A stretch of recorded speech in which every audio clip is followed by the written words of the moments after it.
Good morning, good afternoon, and good evening. I hope you're all doing well and enjoying your day wherever in the world you may be. My name is Aniket Shah. I'm the Global Head of ESG Strategy, and I'm joined today by my colleague, Will Atchison, ESG Strategist. And we are just delighted to have what I think will be a very special discussion with Jennifer Wilkins to discuss the degrowth opportunity. Before I introduce Jennifer and this session in more detail, I have to read a quick compliance disclaimer, so let me do that now. Members of the media and the press are not authorized to be on this call. If you are from the media or the press, please disconnect from the call now. The content presented on this conference call is proprietary to and or subject to the copyrights of Jefferies or third parties. Further, as a matter of legal compliance, we remind you that you must not attempt to elicit from any speaker at this event any material non-public information or other confidential information. And accordingly, the speaker may decline to respond to any question in his or her sole discretion. You may not publish or otherwise publicly disclose the name of or otherwise identify the speakers unless Jefferies permits it in writing. By attending this event, you agree to all these restrictions. So we're going to have a discussion today on a topic which some may consider to be a strange one for a Wall Street bank to be hosting and for a group of investors and corporates to be participating in. And that is the topic of degrowth. And we are going to hear from an expert who has written some remarkably important papers that is trying to tie the concept of degrowth to the business community. And these are serious papers that are trying to link a growing theme and trend in academia and in a part of the environmental movement that is questioning some of the basic foundations upon which the industrial economy is operating, and is questioning, therefore, what is the right way forward. One of the reasons why we thought it was very important to have this call is because in the IPCC Working Group 3 report on climate mitigation, there were 28 explicit references to the concept of degrowth or its related attributes. And so this is something that scientists are needing to think about as well.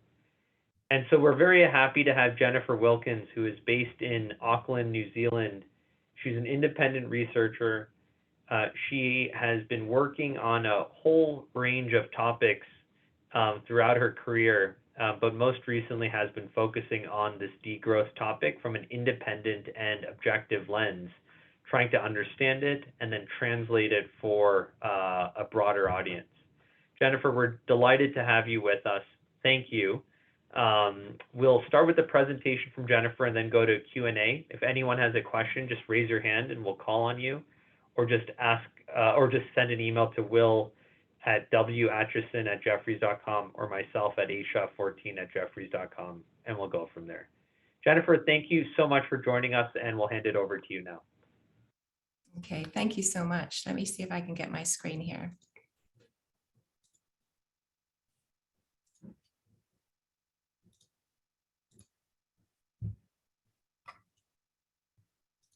Okay, hopefully you're seeing the slides now. Is that right? We are. Right. Well, I'll begin then. So, well, good afternoon, everyone there in New York. First of all, thank you so much, Aniket and your team, for the kind invitation to speak today. So I'm going to spend about 30 minutes explaining, first of all, how degrowth is a mechanism to reach a sustainable economy. And secondly, what businesses might experience if degrowth were to become a reality. So degrowth and business are two separate worlds touching for the first time. And what I'm bringing today is new thinking, and my intent is to stimulate interest. And this will no doubt provoke questions, many of which probably don't have answers just yet. So I research and write about emerging business sustainability issues and practices. And when I started looking at degrowth through a business lens, I found no supporting literature that explained how a business should perceive the risk of degrowth and what to do about that. So I decided to help close that gap. And in the last 6 months, I've produced 2 white papers on degrowth, one for impact investors and one for business people, and have been genuinely surprised by the rate and concentrations of interest. The investor paper has been seen more than 1,000 times in 5 months, but the opportunity paper has been downloaded more than 3,000 times in 2 months. And in New Zealand, where I'm based, take-up has been pretty good, and also in the US and Canada. But by far the strongest interest has come from Europe. So on this limited insight, I would say that degrowth for business is a fast emerging topic with an early concentration of interest in Europe. So I'm continually growing my understanding of the potential for business to have a positive role in what would be a radical economic transformation. So bravo to Jefferies and Jefferies clients for branching out with your thinking toward this leading edge space. Now, capitalism is the antithesis of degrowth, but I think surely there is some way forward that the two ideas could work together rather than antagonistically. And ultimately what matters is aggregate degrowth, not blanket degrowth. So some businesses will find the space to grow even as the market reduces, and there will be winners and losers in a degrowing market. And in your transaction space, I expect you might at some point want to analyze around compatibility to degrowth. And businesses that would do well are those that are able to align their inputs to using resources wisely and their outputs to meeting well-being needs. And businesses that are cavalier on these parameters or fall behind on potential policy change and consumer shifts would find themselves increasingly obsolete. But I'm not going to make the mistake of assuming that everyone is on board with degrowth or au fait with degrowth. So let's warm up with a basic definition. So this definition is by Georges Callas, who I believe has recently presented to Jefferies, and he's one of the leading academics in the field. Degrowth is an equitable downscaling of production and consumption that increases human well-being and enhances environmental conditions. Now, people read this in different ways. Some people see the positives. They look at what degrowth delivers: fairness, well-being, and enhanced nature. Other people consider what degrowth would cost. They see instability, recession, and job losses. They see it through their everyday lens of a growth economy. But to see degrowth clearly, you have to reimagine the economy. But some people say it's easier to imagine the end of the world than the end of growth.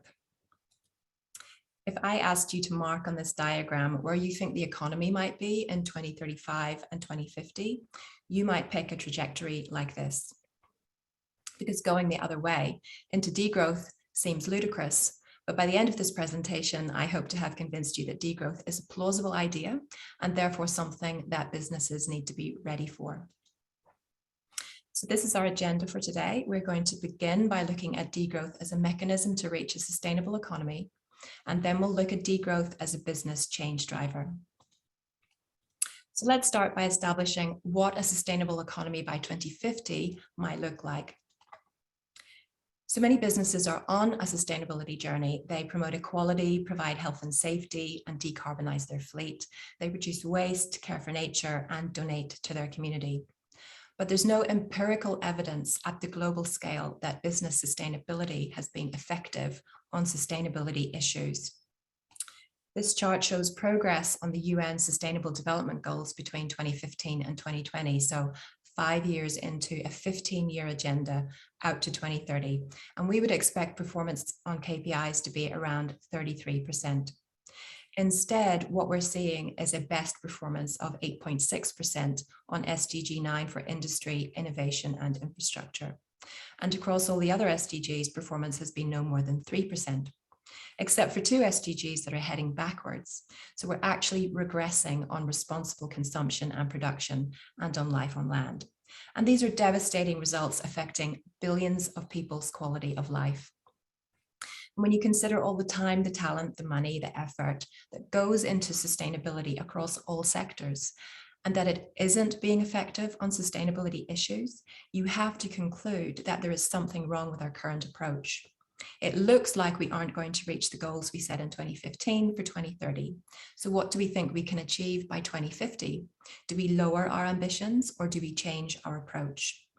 The SDGs, for instance, have proven very difficult for businesses to integrate into their purpose and strategy.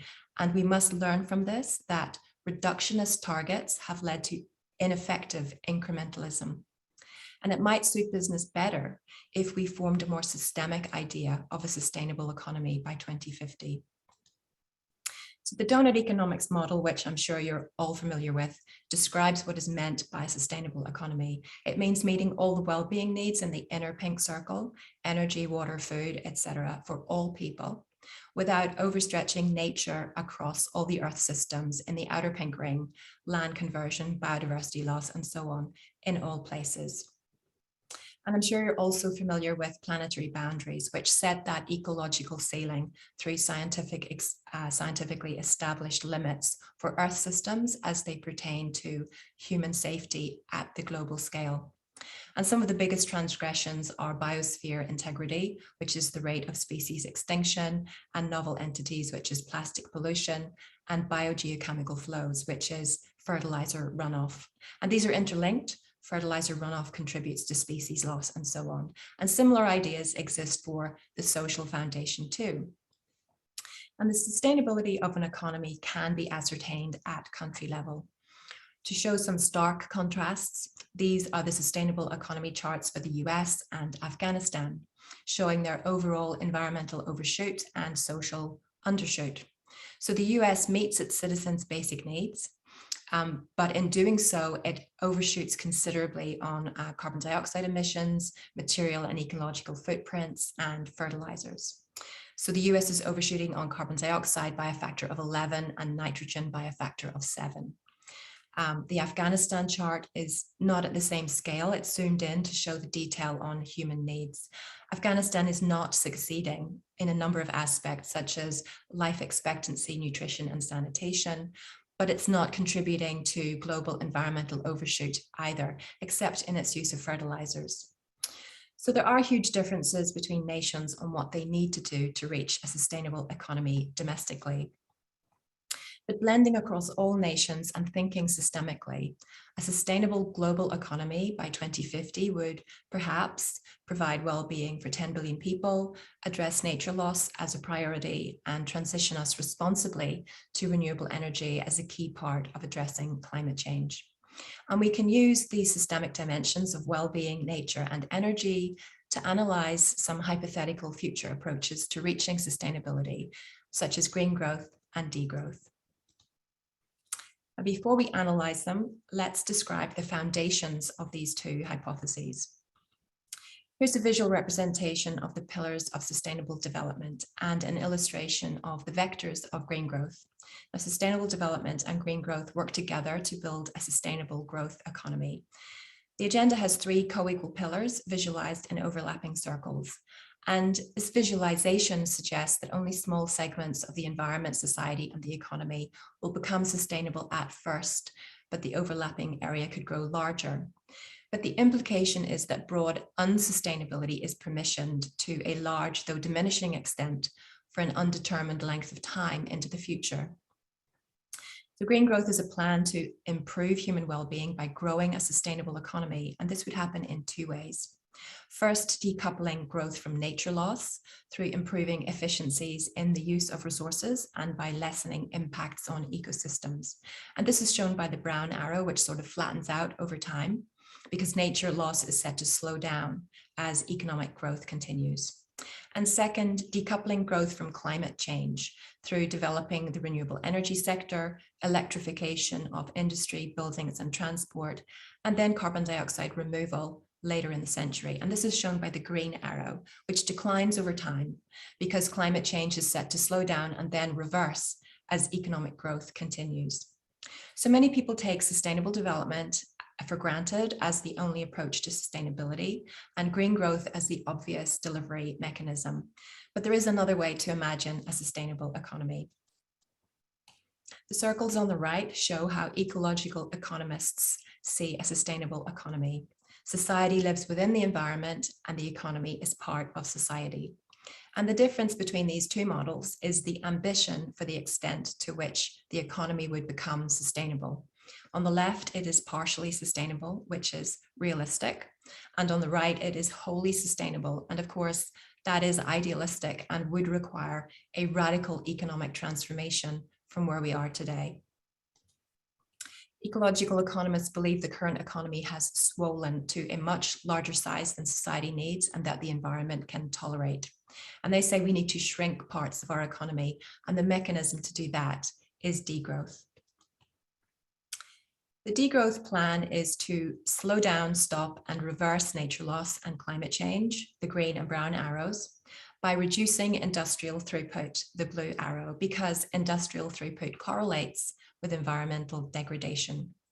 And this would have the effect of reducing the size of the economy, the dark blue arrow, although shrinkage could be slowed through circular and service economy shifts. But eventually the economy would reach a post-growth size and form. And to ensure continuing improvements in well-being, the yellow arrow, policy changes would restructure economic expectations to bypass the effects of recession. So to summarize so far, there are two suggested mechanisms to achieve a sustainable economy. We have green growth, the incumbent idea to reach a growth economy that is absolutely decoupled from climate change, and degrowth, a new idea about reaching a smaller post-growth economy by reducing industrial throughput. So let's compare these two hypotheses across well-being, nature, and energy to understand more about how they can help us reach a sustainable economy by 2050. On well-being, the green growth approach is to grow wealth per capita everywhere to improve well-being everywhere. A rising tide lifts all boats. And rich global north nations have sufficient wealth to meet their citizens' well-being needs, but will continue to grow their economies to advance lifestyles even further and to retain power in global trade and global security. And richer nations fund the UN, the World Bank, the IMF to facilitate sustainable development through loans to poorer nations so that they may grow their GDP and meet their citizens' well-being needs. The degrowth approach would be to redistribute excess wealth to where it is needed to meet well-being needs equitably. Research shows that GDP growth correlates with well-being only up to a point, and after that it produces diminishing returns. So all richer countries have excess wealth as far as well-being is concerned. Could they use some of that excess wealth for more equitable outcomes globally? Could fair trade and debt jubilees be a way forward to relieve global wealth injustices? On the environment, the green growth approach to reducing environmental damage is decoupling, as we said. Absolute climate decoupling requires carbon dioxide removal and storage. And there is a range of these technologies in development, but all are speculative at present, unproven at scale, needing to overcome issues around site variability, biodiversity and social impacts, land use requirements, energy requirements, and cost. And the longer it takes to develop and commercialize this tech, the more intense climate change will become, and the cheaper that tech will seem. In fact, Nobel Prize-winning economist William Nordhaus calculated that letting global warming reach 4 degrees C is cost optimal. And that has had a huge impact on oil industry and government action on climate change because none of them want to incur unnecessary cost too soon, which is why we have emissions pathways in IPCC reports that exceed 1.5 degrees C or even 2 degrees C and then come back down later in the century. And looking at nature loss, with most of the focus on climate change, decoupling of economic growth from resource depletion and ecosystem damage is not very advanced. Nature-based and regenerative solutions are often mentioned, but these are location-specific measures that aren't terribly scalable and could not offset the environmental damage of an economy that doubles in size every 25 years or so. The degrowth approach is to redesign provisioning systems to focus first and foremost on meeting universal well-being needs, to avoid producing waste and surplus, and to ensure that local biophysical tolerances and ethical worldviews are respected in each locale. And this would involve us all changing our biophysical footprint, which is our material consumption for nutrition, housing, household goods, mobility, and leisure. So people in poorer nations would grow their biophysical footprint by about 30%, and people in richer nations would reduce theirs by about 40%. On energy, the green growth approach is rapid growth in renewables, energy efficiency, and electrification of industry, transport, and buildings. Global economic growth is placing such demands on energy that new renewable energy is additional energy. It is not displacing fossil fuels. So use of fossil fuels is expected to continue to grow to 2050 and beyond, increasing global warming, to be reversed later in the century with carbon dioxide removal. The degrowth approach agrees with renewables, efficiency, and electrification, but recognizes that if global warming exceeds 1.5 degrees C, the planet will probably pass through irreversible tipping points with potentially catastrophic consequences for life on Earth that could not be reversed with CDR, carbon dioxide removal. So the degrowth approach is to avoid further global warming through phasing out fossil fuel use, so that by 2050, fossil fuels would provide just 20% of the energy mix and renewables 80%. Now, most projections suggest that renewable energy output can only double by 2050. So we're looking at a 50 to 70% decline in global energy output by 2050 from 2020 levels. And this would equate to a 1960s level of energy per person globally. And of course, it is possible to live a comfortable modern life at this low level of energy using current technologies, but it crucially depends on diverting energy away from unnecessary goods, services, and activities. And it comes as a surprise to many green energy advocates to realize that they're actually advocating for degrowth, because a green energy economy is a much smaller economy. So to sum up, green growth and degrowth are very different hypothetical mechanisms for achieving sustainability, and each has its pros and cons. So green growth aims to meet well-being needs. It would continue the stability of growth. It would continue our familiar lifestyles, but it knowingly exceeds 1.5 degrees C, if not more. It ignores climate tipping points. It relies on speculative technology to be implemented at scale. It preserves existing wealth inequalities, and it fails to address nature loss. Now, degrowth also aims to meet well-being needs, aims to meet Paris climate goals, anticipates energy decline, would redistribute wealth, and respect nature's tolerances. However, it has untested policy combinations. It risks instability during change, and we would maybe have unfamiliar future lifestyles. So green growth is strongly integrated into the policy landscape, but we must question how long it can remain a politically viable idea, because there are large holes in it that present an unacceptable risk to humanity. And there are large holes in the idea of degrowth too, that are yet to be fully thought through, and it lacks political viability at present. But its popularity may grow rather than wane, in the same way that veganism was a peripheral choice a few years ago, but has grown and morphed into plant-based eating, which is a much easier to adopt and more forgiving, yet highly impactful dietary choice. And it has been made aspirational by a generation of Instagram and TikTok influencers. We've now explored degrowth as a mechanism to achieve a sustainable economy, and I hope I've convinced you that it is at least as plausible as green growth. And now let's look at degrowth as a business change driver, starting with degrowth as a risk. So businesses and governments everywhere support green growth, and it promises continuity, and this has led to its popularity. But popularity is not the best way to judge an idea, and especially something as complex as a new political economy. But ultimately, in business and investing, it doesn't matter which future is the most popular or which one you want to believe in, because it's not rational to imagine just one future and put all your eggs into one basket. The future is unpredictable, and there are numerous plausible future economies. In business, we influence the future, but we don't get to pick this one or that one. We must prepare for them all. And what this means for business is that degrowth isn't just a fancy option for more progressive firms to play with. It's a resilience issue for all businesses. Green growth and degrowth are both part of the business risk landscape, because they're both potential change drivers. But there's a big difference between them at this point. Green growth is being priced into investment decision-making because everybody is grappling with what it means for business. whereas degrowth is being barely priced in because people haven't started engaging with it yet. And we can see what business people really think of green growth when we look at global business risks. This is the World Economic Forum 2022 list of the most severe global risks to business over the next 10 years.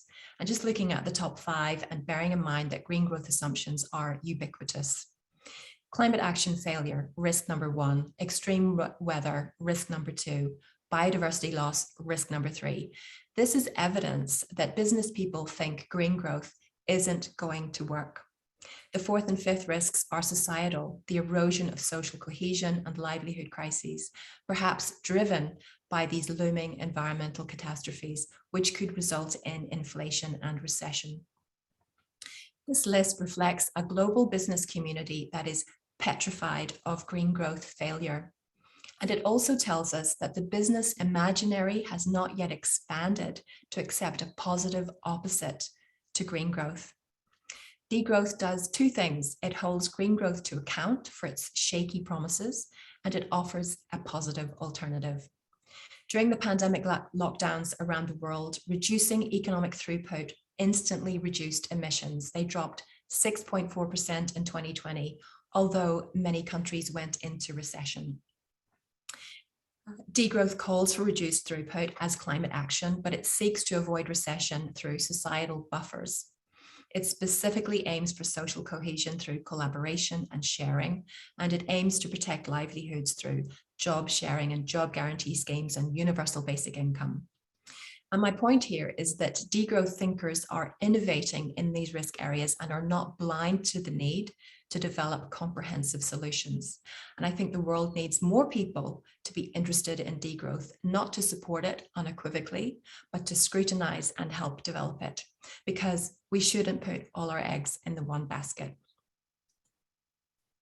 Now, every business needs to have an understanding of what a degrowth future could look like. So I'm going to map out a fictional degrowth story, and it's only one of 1,000 stories that could be imagined about how degrowth could unfold, but it will add some flavor to what's been said so far. So please imagine that it's the year 2035. Global warming hit 1.5 degrees C in 2030, 5 years ago, and it looks like 2 degrees C could happen by 2050. We are an OECD nation. We're global north. We're mostly middle class. And we're experiencing strong degrowth forces in our economy. So let's hear the cultural and policy sides of the story and then think about how business should respond. So the cultural shifts in this nation are gathering speed. Since global warming passed 1.5 degrees, there's been a marked shift in societal values from self-satisfaction to self-limitation. People are now actively and voluntarily targeting lower personal footprints, trying to live within 8 biophysical tons of resource use and 5 tons of carbon dioxide equivalent per year, which is about half 2020 levels. Focusing on needs and energy efficiency, people are retrofitting their homes with natural insulation and solar water heating. They're commuting far less by remote working, job sharing, and car sharing. They're buying far less and buying wisely, since life cycle footprints for every purchase are added into their personal footprint. So they're shunning imports, processed food, fast fashion, and long-haul flights. Data-rich labeling is important to purchase decisions, and refurbished and secondhand goods are booming. Cultural observers are also seeing a shift from individualism to cooperation. Community gardens, kitchens, and agriculture are operating in most towns, helping lower income families overcome the cost of living crises arising from geopolitical disruption and climate change. People are eating better, they're more active, they're more participative in local life, they're feeling part of a village. Small businesses are flourishing with increased foot traffic, repair stations are community focal points, and time banking is a way to give and take. People are realizing their talents, loneliness is reducing, and craftsmanship is trending. Credit cooperatives are enabling savings and borrowing at very competitive rates, and many smaller communities have adopted local currencies to retain money within the community. To many people, these shifts don't represent a loss in lifestyle, but a gain in life quality, and they don't want to go back to the consumerism and individualism of the recent past. On the policy side, Democracy is at work in this country, with voters giving lawmakers license to restructure the economy in support of degrowth. There are bans on advertising to children and in public places. A 5-year-old ban on planned obsolescence has notably reduced purchases of new household appliances and technology. A work time reduction from 40 to 32 hours per week has been mandated, with salary losses restricted to the top 10% of earners only. To avoid layoffs, businesses are incentivized to provide job sharing opportunities. Universal basic income is being funded from taxation of the top 10% of earners, and education and healthcare have been made free to lower income households, and student debts have been cancelled. This government campaigned on reducing fossil fuels fast. Permits and subsidies ended several years ago, and now the government plans to buy out the fossil fuel sector and reduce fossil fuels in the energy mix gradually down to 20%, with fossil fuels reserved for military and emergency purposes only.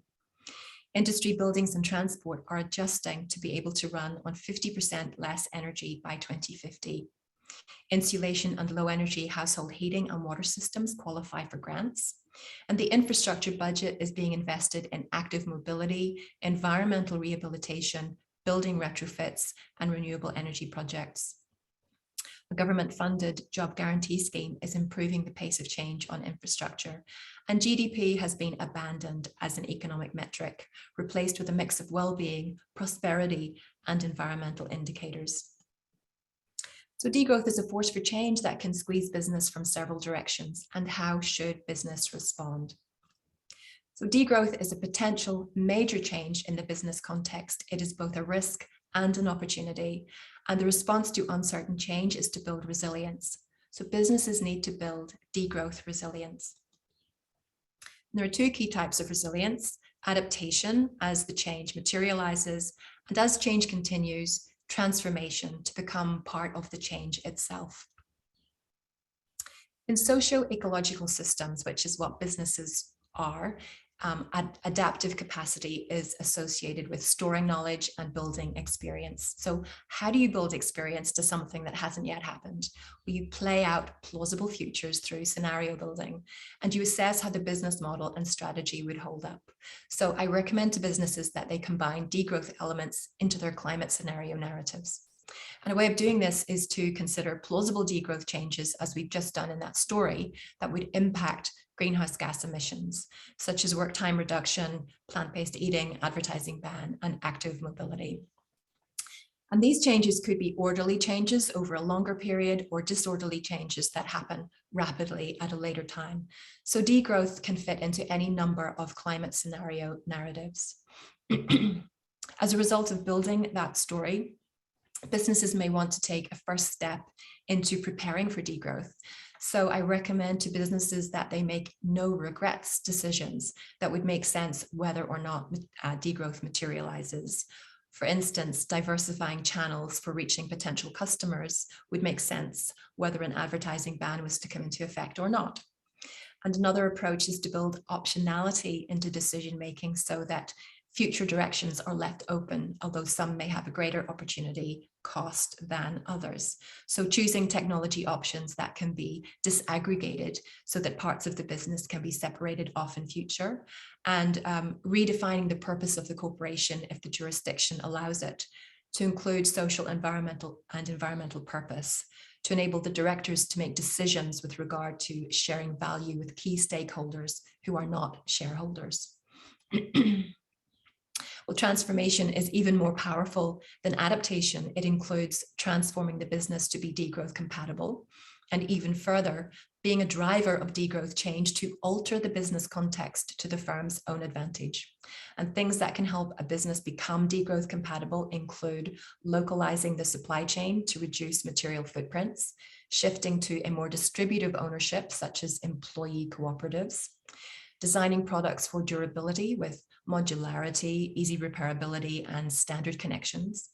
And it can be about moving into the sharing economy, perhaps in partnership with local social enterprises.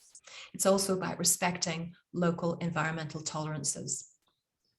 Things that a business can do to drive degrowth change include being a policy entrepreneur, to push the risk of being degrowth incompatible onto less prepared competitors. Championing the local economy to shift away from supply side marketing driven business models to refocus on meeting local needs within bioregional boundaries and winding down outputs that are indulgent and energy intensive. Being inclusive of local traditional and indigenous worldviews to build local identity and cohesiveness across the business sector, supporting consumer change through adopting changing values around sufficiency, collaboration, localization, and regeneration, and investing surplus in the commons, pay more modest dividends to shareholders in order to also invest in the workforce and the community to build local resilience. So that's degrowth as a business change driver. It's plausible, it's being underestimated by the market, and businesses can build resilience through adaptation and transformation. And that covers everything on our agenda, but there is, there's so much that can be discussed about business in a degrowth economy. But I'd like to give you one last thing to take away as a conversation primer to take your thinking to the next level. This is my working definition of degrowth for business that I use in my thinking. Degrowth for business involves helping restructure and downscale the economy through avoid, shift, improve initiatives that pivot provisioning systems away from today's excesses to focus on meeting universal basic needs, using resources within local biocapacities and investing surpluses in the commons. I hope that has helped bring some clarity to a new and fascinating business topic. Degrowth is a vision of nature in restoration, climate change in reversal, and society discovering new kinds of prosperity. And I encourage businesses and investors to embrace it as a business challenge, to build resilience to the risks and to imagine the opportunities. Thank you so much for listening, and back to you, Aniket. Wow. Jennifer, wow, that was masterful. That was incredibly well thought through and very clear. And I think in particular, the story of 2035 helped imagine a future, and working from there, back from there, very helpful. So again, if there are questions from the audience, please raise your hand and we'll go from there. I'll kick off and then I'll hand it over to Will. You know what? There's a question from the audience. So let's just go straight to Derek Bilsman. I'm going to hand it over to you. Derek, you can unmute your line and ask your question. Hi, sorry for the background noise. I had to take this call from, I'm traveling for work. Anyway, the question is just simply, what's the role for institutional investors or investors in general? The model of investing is just so built on a growth mentality, and institutional investors hold a lot of sway. What is their role? How do they engage? How do they unpack this model and start down this journey? Obviously, that is the most difficult question of them all. It's so hard to say. I think, I don't know your business so well. I think that you probably need to start looking at a little diversification of your portfolio, and maybe looking into how you can begin this journey in a small section of your portfolio. Maybe trying to influence some policy change as well. You're very powerful people, so that's obviously a big thing that you can do. And maybe just sort of listening to what's happening in the consumer area and the sort of shift in values and how that affects your mandates, what you're required to do for the people you invest for. What is it they're ultimately looking for? Young people today, if you're investing for their pensions in sort of 40 years time, what will they really want? And I think that a degrowth future is something that they're probably going to take very seriously. So yeah, diversification and using your influence. So thanks for that, Jennifer. One of the challenges that we are facing is the distinction between what consumers say that they want and then what they actually end up doing. So the following two things are true: that on the one hand, investors say that they're willing, or consumers say they're willing to pay more for more sustainable products. You see these incredible polls in certain parts of the world, including in France, saying that young people are supportive of degrowth politics and and all this stuff. But then you see fast fashion companies just growing sort of hypertrophically. I mean, it's amazing to see both happening at the same time. What is your reaction to that? I mean, what's your reaction to, are we moving in, because I could easily paint a story to say that these notions of degrowth that you're outlining are gaining traction. And I could easily point to,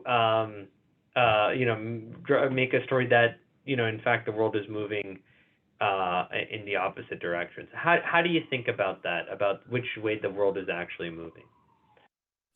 I think there are numerous forces operating in the economy at all times. And degrowth is a barely known idea across most of society. It's very, very early days. And, this is why this is what you would call a leading edge topic today, because it's just not something that's, acted upon by most people. You have a lot of people who are, green thinkers who are changing their lifestyles at home, but that kind of bottom up change, that's definitely happening. There's definitely more people who are interested in plant-based diets, as I mentioned, but degrowth can't happen only bottom up. There's only so much that consumers can do. So it's going to have to happen top down as well. There's going to have to be some brave politicians out there. And, degrowth thinkers often speak about the Overton window and wanting to get it on the political agenda and wanting some, politicians to bring it to the table, even just to be brave enough to discuss it. And so I'm thinking that we're still probably a decade away from that. That I think the changes that are happening in South America, for instance, with their shift to the left, with Gabriel Boric, for instance, I think these are important changes because, he's a millennial. Yeah. He's got very different ideas to the previous set of socialists in South America. And I think these ideas are going to filter through, but it's going to take. That's a great point. Yeah. And also, I think the younger generation are incredibly climate anxious, and they are going to, they're going to want answers. And I think when we hit these milestones of, say, 1.5 degrees C, or we reach 2030 and we achieve virtually nothing on the SDGs, I think I think 2030 is going to be a turning point. That's interesting. Yeah. That's interesting. Well, both of those are interesting points. What's happening in Latin America, in Chile, the Colombia elections that are currently happening, those are all, it's a younger generation of folks who have some pretty different ideas. And then, yes, what we make the same point, I'll hand it over to Will right now, but we make the same point on net zero, which is that a lot of our clients have signed on to net zero by 2050 and so on and so forth. But what's going to happen when in 2030, emissions are at best at 2022 levels and at worst, 8 to 10% higher, but invest, $100 or $60 trillion has signed up for a world which would have half the amount of emissions in 2030 as it does in 2020. Like what that oh shit moment, excuse my French, but when that happens, what happens then? So I think that's a really nice point that you're making and one that really pushes us. Will, I'll hand it over to you. Thank you, Aniket. And thank you, Jennifer. That was a fantastic presentation. So thank you. There's something you highlighted there, right? Was the idea of, obsolescence, bans on obsolescence. And what I want to understand, right, is, look, people are used to spending things. So I guess I'm getting at the point. What do we use the cash for that we then have, right? And then two, how do we measure growth, right? New Zealand's done something very interesting and moved into a different, not necessarily GDP, but a broader way of measuring growth. Is that really the alternative? Maybe not degrowth, but better identifying growth that might be in intangibles and externalities? I think there's always going to be good growth. I mean, my impression, I know probably Georges Callis would have said something different when you spoke to him, but, you know, I think a lot of degrowth thinkers are always thinking about the ideal. I think in reality, you know, we're going to have a much more complex, a real economy.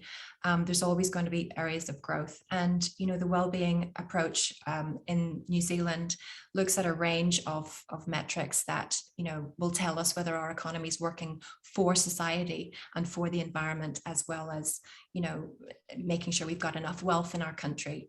So I think that's, you know, I think that's an important forerunner to countries that are probably going to be more willing to sort of put up their hand and say, actually, you know what, we can't keep doubling our economy every 25 years. It's wrecking our environment, and our people, you know, are not seeing the wealth being distributed well enough. So in terms of the obsolescence thing you mentioned and how we use our money, I don't know how we use our money. I think we need to, the money conversation is something that I'm not really qualified to talk about, how money moves around in our economy. The obsolescence thing I mentioned, there has actually been a ban put into law in France to ban planned obsolescence. So, you know, that's a first big step, actually. Yeah. What do you think about this whole, in quotes, circular economy concept, which, you know, is, for the life of me, even though there are probably a million papers written about it, I still don't understand what that actually means. But you know, aside from recycling, but what is your sense about the circular economy, where that whole theme is? Is that in some ways, you know, is that one manifestation of degrowth, or is that a manifestation of green growth? I think it's a bit of both. I think it fits into both camps. Circular economy is really important. It's absolutely vital. We do need to stop raw material extraction, or reduce it significantly, should I say. And the more we use materials that can be recycled, you know, things like glass and aluminium and you know, certain metals and things like that, that's a good problem to have to recycle that. When we get to things like plastics that can only be recycled, you know, 7 or 8 times, that's more of a problem. In the degrowth things, rather than the green growth side, the degrowth problem is that we're going to face an energy decline. And so even if we're circulating materials in our economy and extracting less, we're still manufacturing, we're still, you know, having throughput that's using energy. So that is the problem. So circular economy is vital, but it's not the whole answer. Yeah. A question's come in. It's actually based off of Will's question about measures of growth and alternative measurement systems. If there was you know, to Derek's question, one way that we could, as an investment community, start moving perhaps in the right direction is a different measurement of economic progress, you know, whether it's the human development indicators, the sustainable development index, which Jason Hickel, you know, has come out with, and we write about. I mean, are there 1 or 2 of these measurement systems, either at the company level, which, you know, again, we're seeing things like environmental profit and loss statements from companies where they start baking in all the negative externalities of their uses. Are there things like that that you like, that could be one way that we move the conversation forward? You know, I think so much of what's out there in terms of measurement frameworks is so growth focused that there isn't really one which I think is immediately transferable to degrowth. I think, you know, one of the problems with the sustainability we have at the moment is that it's based on reductionist targets and very topic specific targets. So, you know, the SDGs, for instance, and what that means is that businesses get to cherry pick the issues which they feel are material to them. And they tend to produce very enterprise centric and incrementalist sort of targets. Whereas degrowth is going to be a lot more about the value chain system. And it's going to be more about how the whole business enterprise fits into however many value chains it's involved in. And the metric will be, what is the need that that value chain system is meeting? You know, the metric will be how much energy is embedded in that value chain and in the end use of its products, and how is the value that's created distributed across everyone and every party that contributes to creating that value, and how is systemic cost distributed across all stakeholders. So those are the kind of metrics that would matter in degrowth. They're more systemic. So I do think we're going to have to develop some kind of new framework for degrowth for business. That's fascinating.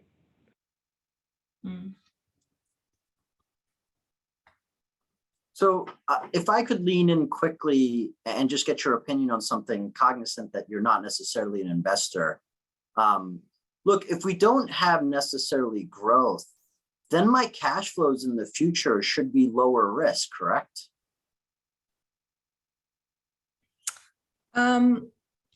I do think that degrowth compatible businesses will be lower risk. Yeah, if that's what you mean. I'm sorry, I'm not able really to answer questions about cash flow. Yeah. No worries. I'm just trying to implicitly understand, right? In the market, we create value when we relative to risk, right? So in the degrowth economy, I guess what I'm trying to understand is, even if there's lower or no or shrinking growth, you know, your risk might be slightly lower or way lower, which actually makes any value created that's spread maybe a little bit higher. I was just trying to understand a little bit about how do we think about future demand as degrowth is coming? Like, right, I understand appliances aren't going to be as much, but eventually you'll need to replace them. Eventually new technologies that maybe increase well-being of life and help the environment and natural-based economy might come around, even if it's a retooling of an existing thing. For example, composting toilets, things along that nature. Yeah, I mean, the point of degrowth is to reduce demand. It's to reduce consumption in the global north. So, you know, the point of banning planned obsolescence is that people don't replace their washing machine every 4 years. They replace it every 20 years because they can have it repaired. So, demand will shrink a lot. And, I did mention that shifting to a service economy might be a way of cushioning some of that blow, for instance.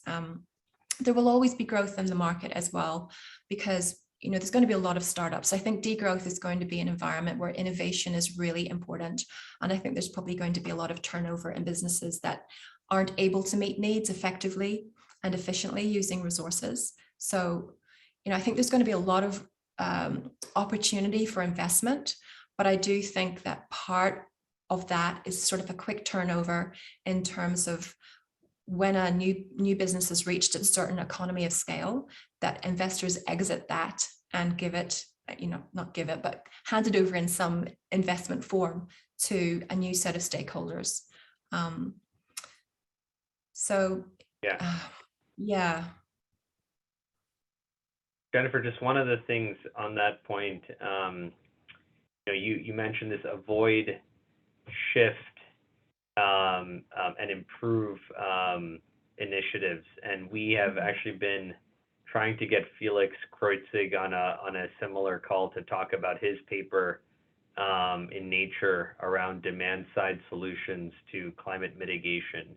Can you talk a little bit, just give us a little more sense of what does that mean, this avoid, shift, and improve?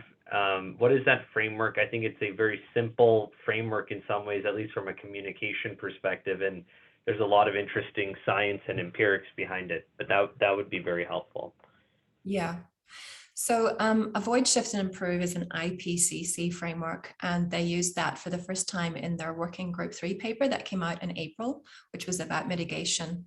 And so it's really, really simple, and it's mostly to do with, as you say, demand side. It's to do with how consumers behave and how they drive business through what they demand. So avoid would be things like avoiding longer flights, avoiding meat, avoiding short car journeys, limiting your commuting, preferring to buy products that have less packaging, and not living in such a big house, avoiding overheating or overcooling your space, things which are energy intensive or resource intensive, processed foods, not buying new clothes so often, and not buying appliances so often, although sometimes you can't help that because they're actually, as we know, they're planned to become obsolete after a while. And shift is more like things like just doing things a little bit differently, a little bit more, a little bit less of something. So car sharing, eating more plants in your diet, using public transport more often, walking or cycling more often, and eating seasonal foods, for instance. So small shifts. Improve is things where you make more of an investment into something. So you insulate your house, you move from, some kind of fossil fuel fired heating system into heat pumps, which are run on renewable energy. You drive a smaller car, you install smart meters in your house, or if you can, you use a green roof to act to cool, to regulate the temperature in your home. So it's those small shifts and avoidance and investments in how you consume. One of the things that is, I think, implicit in what you're saying, Jennifer, is that we as individuals need to take more ownership over our consumption, and not just wait for the system level changes, but also we ourselves need to change our consumption. I've heard that thread throughout the whole hour of discussion. Is that something that you would agree with, that statement, that what you are writing about is actually putting some of that onus onto us as individual consumers, as opposed to what has long been the argument that it actually, we shouldn't be focused on what we do, it's about these system level changes which will eventually impact us? Is that fair? It is fair, but I think in defense of consumers, people don't want to change their lifestyle. And so I think that there is a big onus on degrowth thinkers to actually sell the story and to make people discover the pleasure of shifting into more of a degrowth world, to find, to make degrowth more aspirational, which is why I find it so intriguing how plant-based diets have been picked up by Instagram and TikTok. And, we have these, millennial chefs now who do like 1-minute TikTok videos. It's amazing. And so it's the storytelling that will change us from where we are today to where we want to be tomorrow. It's not going to be people sort of carrying the flag. It's about bringing everybody along, feeling like it's a positive future. And that's what's actually missing in degrowth right now. A lot of degrowth thinking is complaining about green growth and the risks of green growth rather than selling the story of degrowth. Wow. That is your MBA training there. That's really helpful. Will, any last question or thought from you? No, I just really want to thank you for the time and for highlighting, another path forward. Or maybe I think that's a really nice way to put it, Will. And Jennifer, really, we at Jefferies want to be the home of these types of thinkers like yourself who are pushing our collective aperture. And so we would love to continue to host you as your exploration on this topic continues. And happy for folks on the line, if you want to talk with Jennifer and if she's open for it, we're very happy to facilitate introductions. So thank you all very much for joining. Jennifer, thanks for spending time with us, and we'll talk to everyone soon. Thank you so much. Thanks, Annika. Thanks, William. Take care. Bye.